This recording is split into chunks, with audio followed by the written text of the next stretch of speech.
Tout ce qu'il faut savoir de l'actualité économique en 120 secondes, montre en main. La détente sur le marché du crédit immobilier se poursuit. Les taux ont sensiblement reculé en juin par rapport à mai. Un signal positif pour les emprunteurs.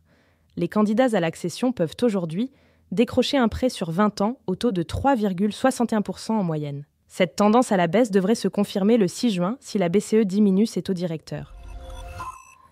Bonne nouvelle pour les auto-entrepreneurs. Aujourd'hui, 600 000 d'entre eux ne cotisent pas assez pour pouvoir financer une retraite complémentaire. Cette situation devrait évoluer au 1er juillet. Leur taux de cotisation sera progressivement relevé, passant de 22% à 26,1% en 2026.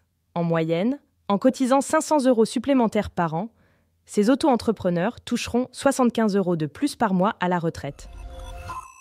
Emmanuel Macron sur le front du nucléaire. Ce vendredi 31 mai, le président de la République a officialisé le rachat par EDF des turbines Arabelle de General Electric.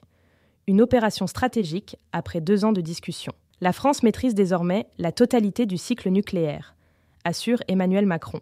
Une annonce qui fait suite à l'autorisation ce mois-ci de la mise en service de la centrale EPR de Flamanville. Déclaration de revenus, consultation psy, le mois de juin apporte son lot de nouveautés. Côté santé, à partir du samedi 1er juin, le dispositif Mon Soutien Psy est renforcé. Le nombre de séances prises en charge chez un psychologue passe de 8 à 12 par an. Côté fiscalité, c'est la dernière ligne droite pour les contribuables de la zone 3. Ils ont jusqu'au 6 juin pour finaliser leur déclaration d'impôt sur le revenu. Tous ces changements sont à découvrir sur notre site. Ce podcast a été écrit par les journalistes de Capital et mis en voix par une intelligence artificielle. N'hésitez pas à vous abonner sur votre plateforme habituelle pour écouter chaque épisode dès sa sortie.